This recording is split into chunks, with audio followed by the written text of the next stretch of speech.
in unsurpassed, penetrating and perfect Dharma is rarely met with, even in 100,000 million kalpas.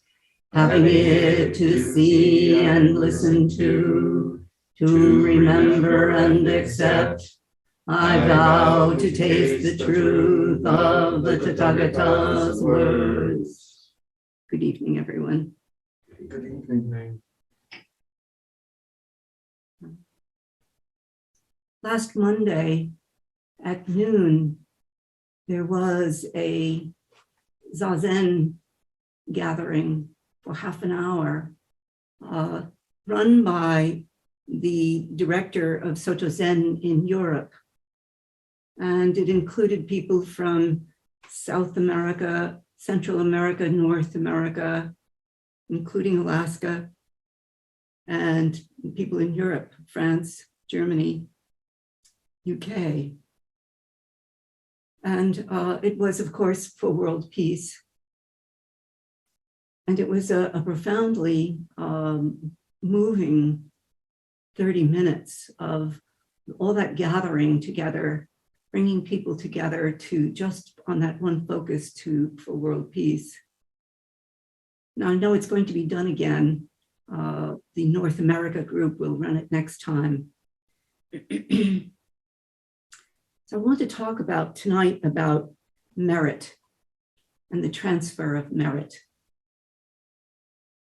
Merit is a very old practice, but it means essentially transferring the good work that one does to another person, transferring the merit of your own good works or actions to benefit another human being, to alleviate their suffering, or just to give them good in their own lives. Transfer of merit has not been particularly popular in the United States. We are rather psychological and scientific. So the practice of transfer of merit is thought of by some people as a lot, just not it's kind of meaningless. I happen to feel that it's a very good practice, and especially right now, since the world is in such a very difficult state. Transfer of merit actually begins maybe about 4,000 BCE in Hindu, in the Mahabharata. I think it's the first time we know about transfer of merit in that long ago in Hinduism.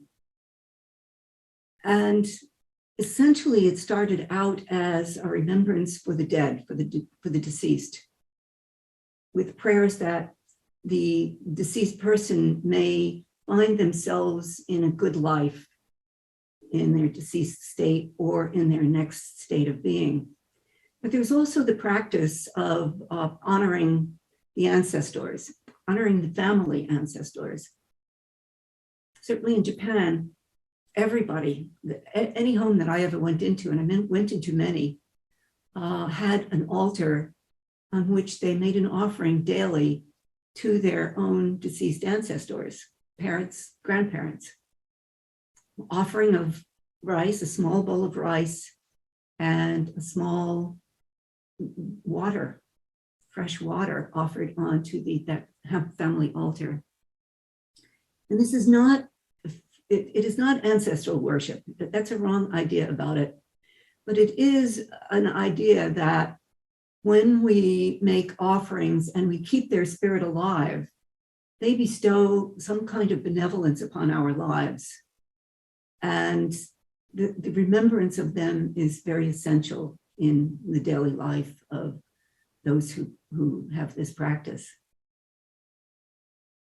And of course, it's true in Taoism also, that the ancestors are remembered, and there are neighborhood ancestors or neighborhood spirits that are recognized And they also know that if you stop recognizing the spirits, they go away, they die. This is how we no longer have the gods from the Greek practice, that we stopped paying attention to them. So they stopped paying attention to us and bestowing benevolence and wisdom and whatever it is they do. And of course, the Greek gods are rather complicated. So maybe we're better off at some time, it's possible. But there's a writing teacher that, well, he's not so much, yeah, he is a writing teacher who says that when you go to your writing desk in the morning, you say this little poem on behalf of the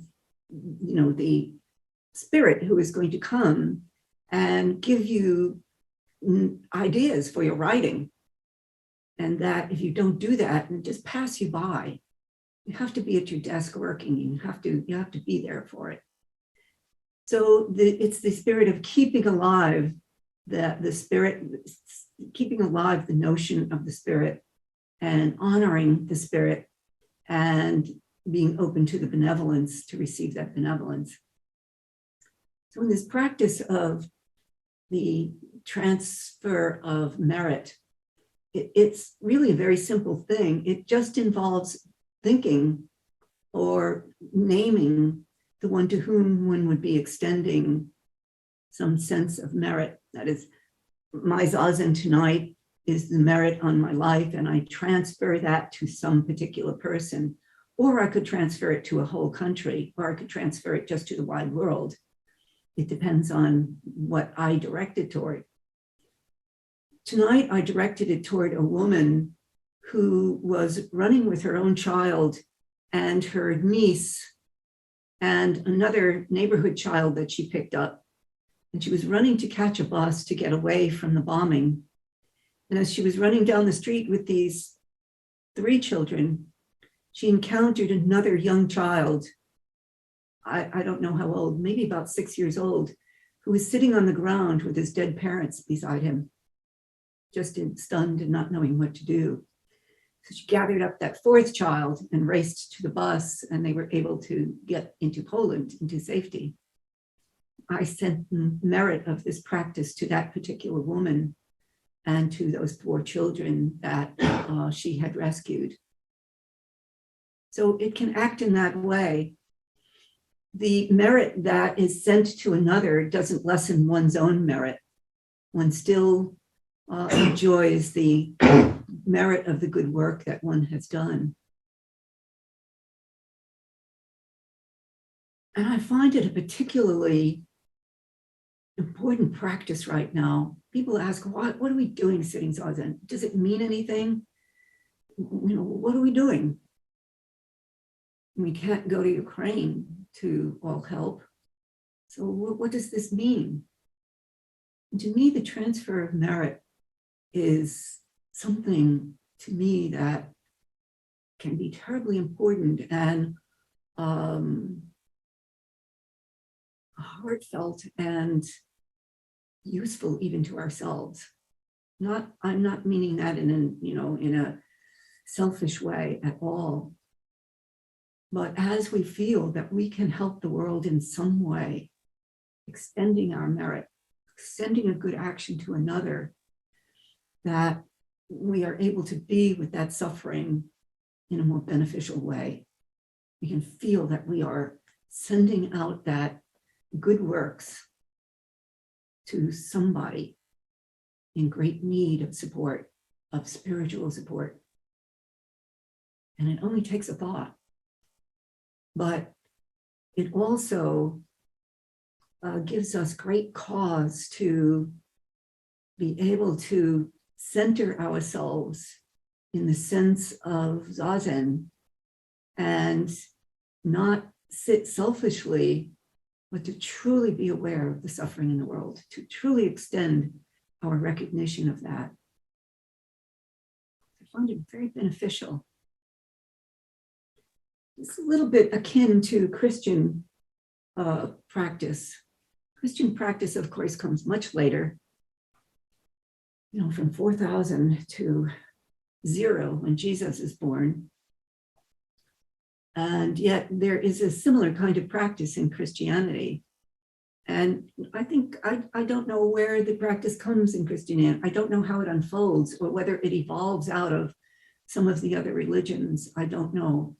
I mean, there are some recognitions of where some practices come from.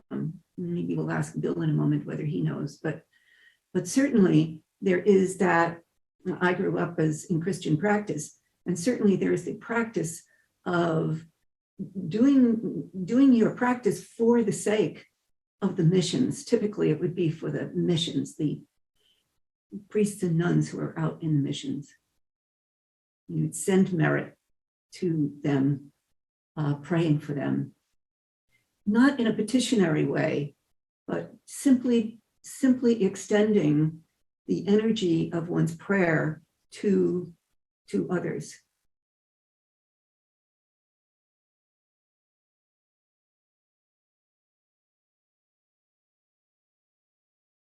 So it's a long practice. Now, truly, it started as a recognition of the deceased, but it has moved into anybody, the living, or to anybody, or to any situation that can be offered. And as I say, in these really, really difficult times where our hearts are so heavy with the weight of the possibility of war erupting to a greater extent than it is, it gives us courage to be able to withstand the extent of what we are seeing and feeling. I'd like some discussion about it. I don't have a lot more to say than that, but it's a wide practice and a deeply spiritual practice, and one that I really would like to foster during these times.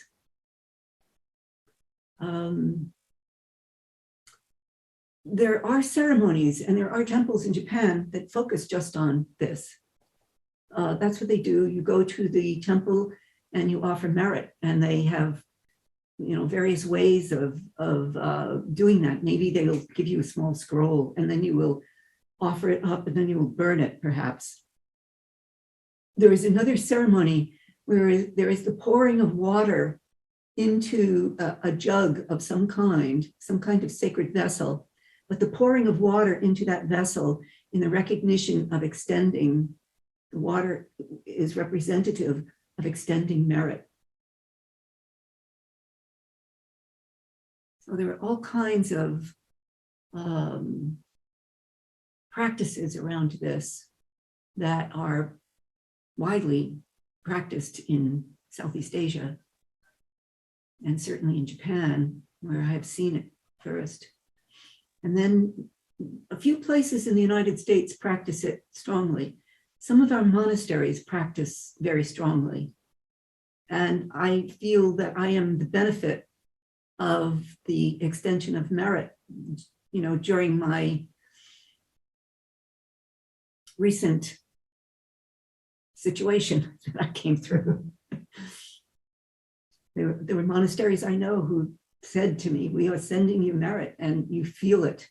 You feel supported by that practice.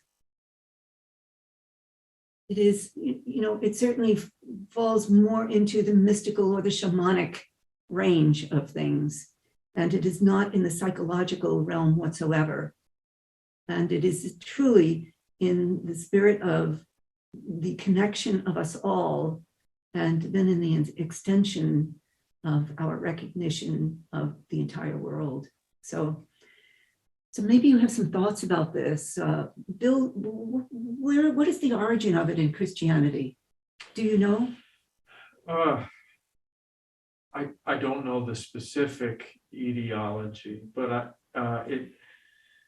it really comes out of the Christian expression of no separation, which is summed up in the body of Christ imagery. The idea being that each member of the body has a function, but the body of Christ in the world acts in unison. Okay. And so I think it would be, if you're a carpenter in New York, but your life of spirit is connected to the mission fields in another country or another town, well, then you participate Sure. in communion with that Right. whole act of ministry.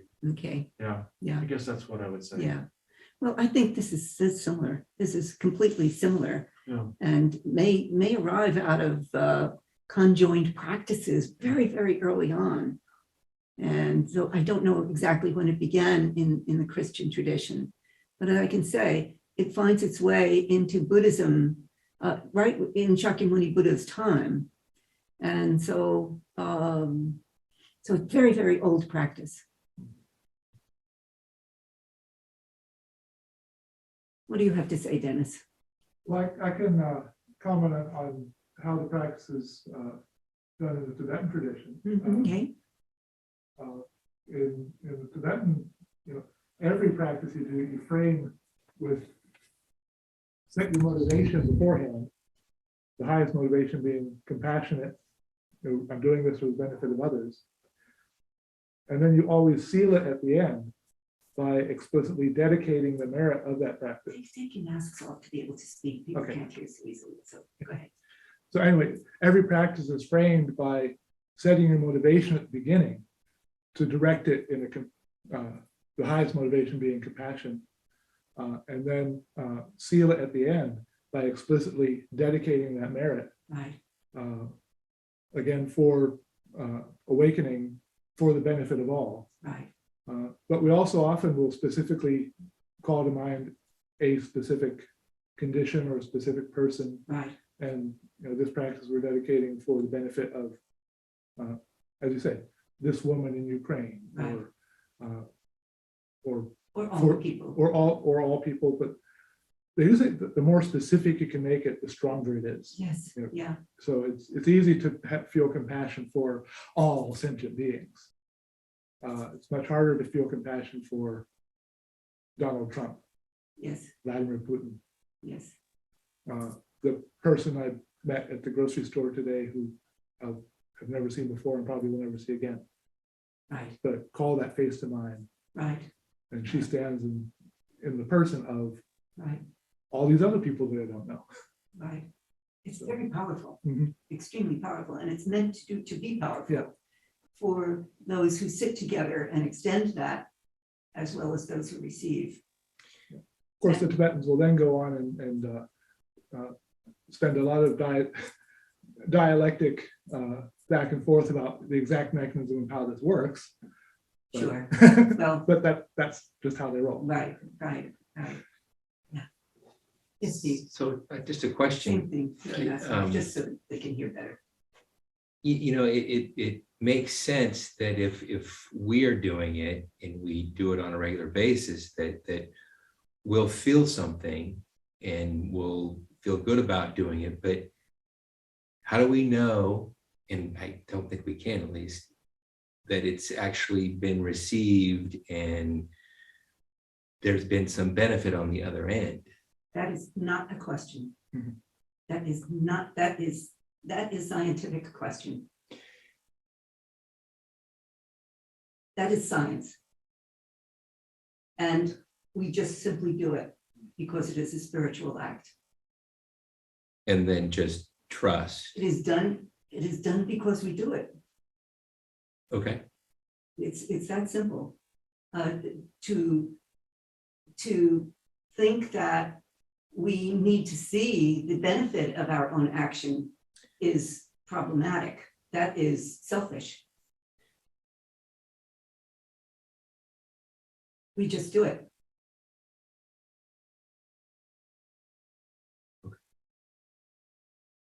We don't expect anything from it. We extend it. And because we extend it, because it comes out of the heart of Buddha, it is beneficial.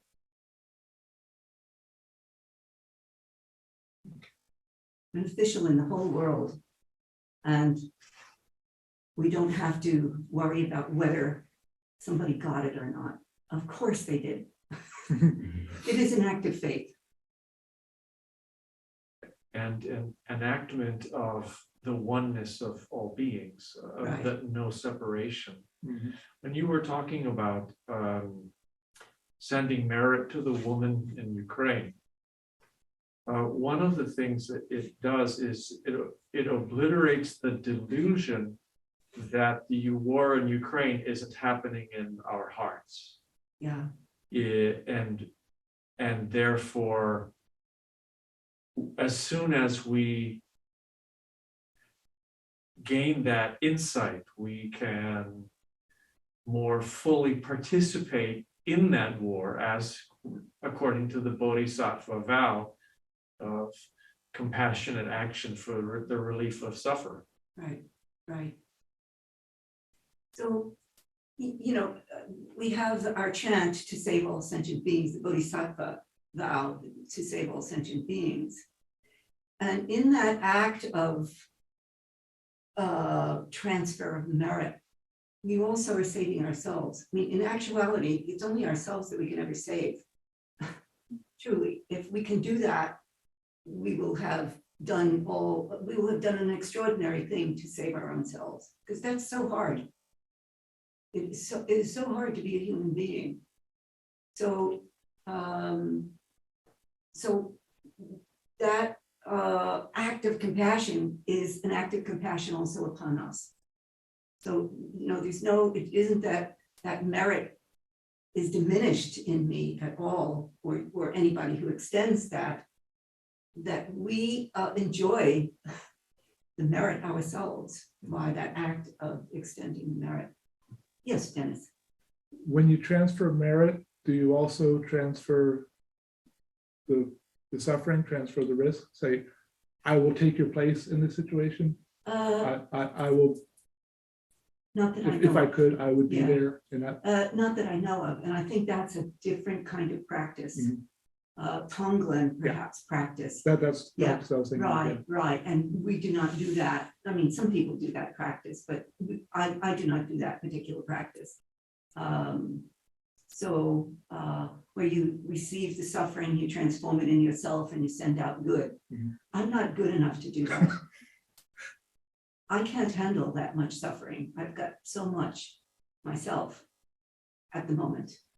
And so,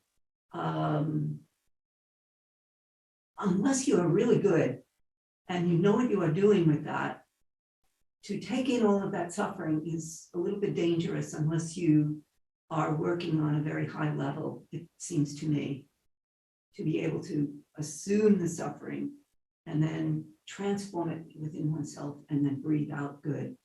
That's really difficult practice. It's Tonglen practice. We do not do that. But as I say, I do know some people who do that practice. But I do not myself. I think I'm not good enough to do that. I think, again, we're spending a lot of time with the Tibetan tonight. I think about the Bardo a Okay. lot. And I know very little, but my understanding is that the Bardo is a specific period of time after the death. 49 days. 49 days. And it is a time of being at the mercy of the winds of desire, aversion, and ignorance. There's a sort of a rootlessness, and it's very dangerous time spiritually. But I know that the practice of living in that time is to send merit to beings in the Bardo. And I can't help but think of Ukraine as a kind of a Bardo where the normal bonds that help us to know that the world is coherent and stable are shattered. Yes. So it's a participation Yes. with beings who are in that state of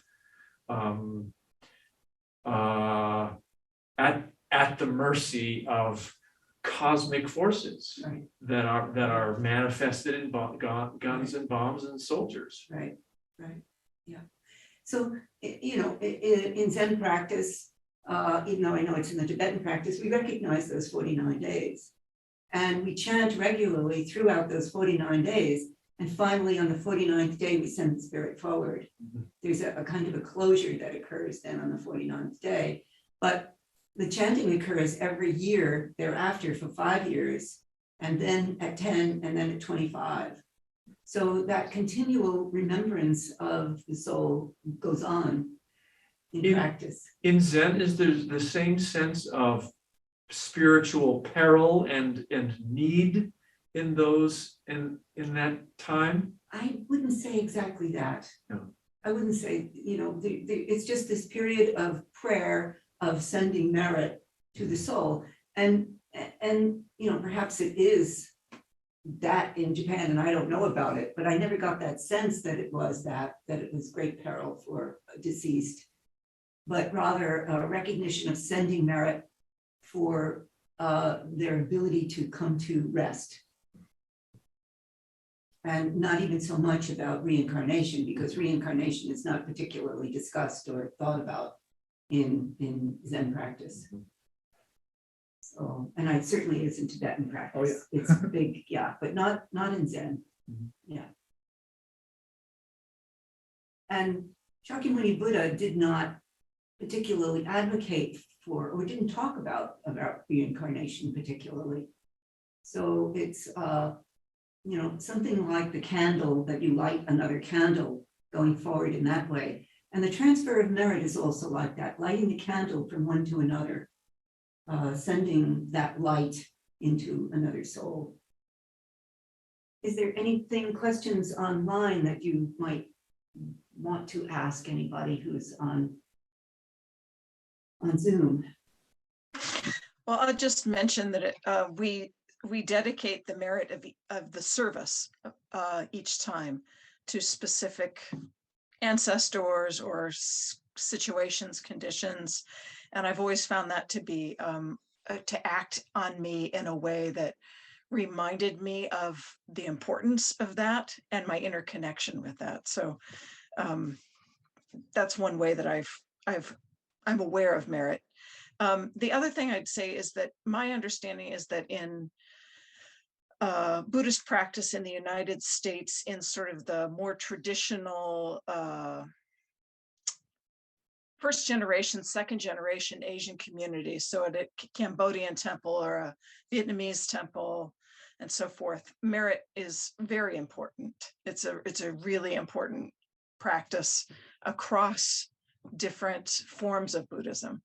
And so it's to be aware of it. It would be very important if you want to interact with those temples, for example. Yeah, and I personally feel sad that we don't have more practice of transfer of merit. In the same way that it's fairly rare for temples to chant the Lotus Sutra, Myoho Rengekyo, Kanzeon Bosatsu Fumon Bonge, in which we are hearing the cries of suffering, and terribly important chant, but it has not particularly caught on in the United States. And we have been chanting it here every morning since the war began. And to me, it is another thing that we can do, sending merit. And as you say, Karen, we, in our echo after the chanting, may the merit of the sutra extend to each one in all places. So each one of us, when we do that, can name within ourselves that to which we wish to extend. So we extend it everywhere as a great prayer that comes out of the ceremony, but we each can also extend to someone or someplace or something that we feel we want to send that. So, yeah, thank you for reminding that. Yes, Bill. We're speaking sometimes about very formal dedication of the merit. Yes. But it's my understanding that it can be an on-the-spot practice as Sure. well. Yes. That we can, a virtue can rise within us, a moment of clarity and compassion, and we can immediately dedicate that Right. to another being. Is that Right. true? That's absolutely. So on last Saturday's we haven't done so much of this, but last Saturday, I stepped back from the altar during one of the dedications, and I, offered people the opportunity to speak directly to the Buddha. Because when in the ceremony, we call the Buddha forth, all the ancestors sit in a great chorus around us, but we don't see them. So we can speak directly to the Buddha. And we can speak directly to Ryokan-san when we have a ceremony for Ryokan-san. And we have not done so much of that, and we will do that coming up so that people can lift their voices to their own concerns about the world or about particular people. There are other practices that we did fairly early on here, where whoever came in the morning for practice, we remembered all those family names. And we, there were so many things we started and we changed and so forth, but I would like to see that practice restored. So you come in the morning and there's a book there and you write down whoever you would like remembered in that ceremony that morning. And then there's, usually there are 3 echoes, and then that third echo, they go in descending order. The first one is offered to the Buddha and Dogen Zenji and Keizan Jokin, the founders of our practice. And then the next one comes down and it goes to the next succeeding ancestors. And then the third one is to the families and those who remember, those who are close to us that we want to remember. And so we certainly, I have always found that to be very, very beautiful. So we can figure out how to do that too. But right now, I feel strongly that that we need to extend all the prayer that we can and all the dynamic spiritual energy that we can to the situation in the world. So I hope when the next, yes, Dennis, you have something else. Oh, go ahead. I just want to say that when the next time comes up for the noon, I can really hope you will join in for that. It's just 25 minutes of Zazen and then a recitation of the vows. And it's so powerful. And the more people who do it, of course, the more powerful it becomes. So, and I'll try, and we only had 1 day notice this time. So I'll try to, I hope that they will give us more notice next time. It's going to come up again soon. Yes, Dennis. I want to share sort of my own personal dedication verse that I do at the end of every meditation, which is, by virtue of this merit, may everyone who merely sees, hears, remembers, touches, or talks to me be freed and that reigns from all suffering and abide in happiness forever. Oh, that's very beautiful. My goodness. And I've been doing this, that particular dedication verse in my personal practice for years now. And the effect is that it makes every action a dedication. Right. So yeah, whenever I interact with someone, right, if I can remember that verse, yeah, may I be someone, right, may my interactions with people, may right, my way of living in this world right. That's what bring happens. this dedication about. That's what happens, is that you notice in the course of the day, everything you are doing is the extension, sending merit. Because after we sit a very long time, everything becomes Zazen. It takes a while to get there. We can't just say, oh, this is Zazen too, if I'm doing who knows what. But it becomes that in the course of the day, and then it becomes, a whole life becomes that extension of that sending of merit. So, all right, thank you very much, everybody. Is anything else anybody would like to say at all? All right, well, we'll see how we can incorporate some more aspects of caring for our families, also sending merit to our own families in the morning practices that we do. We can do that on Wednesday night also. We just have to sign a piece of paper so that gets given to the chant leader to be able to say those names. And we just have to just incorporate a way to do that. And we can certainly do that. Eido-san?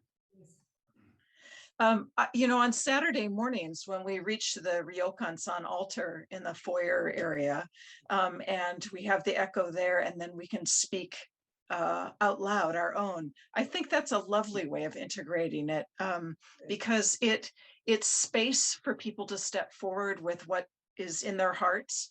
And it's a public witnessing in front of each other about what our where our concerns lie.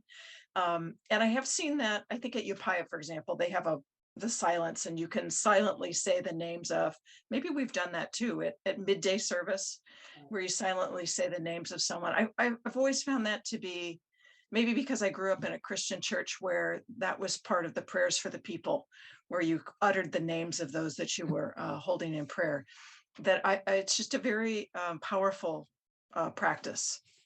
It is, and we do it. We also do it. We think that some of these practices are so separate. When the Christians went to Japan, the Japanese started to watch how the Christians were saying their mass and what they were doing. That's how the offering of the incense became, offering it up like that, which people don't know about.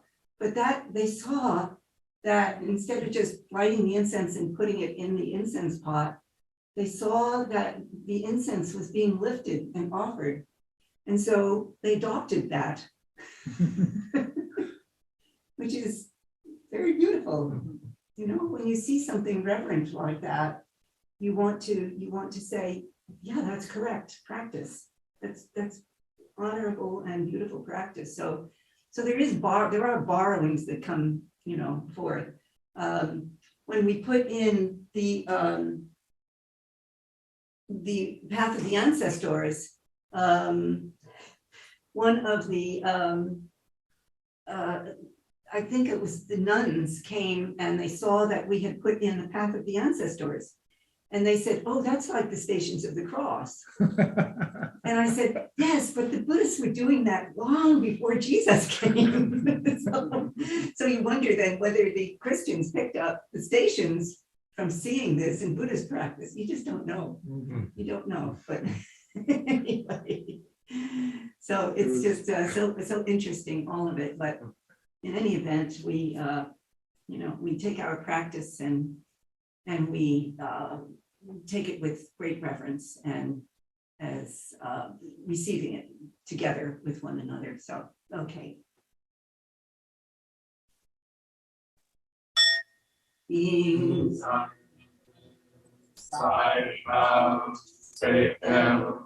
delusions are inexhaustible, I vow to end them. Dharma gates are boundless, I vow to enter them. Buddha's way is unsurpassed, I vow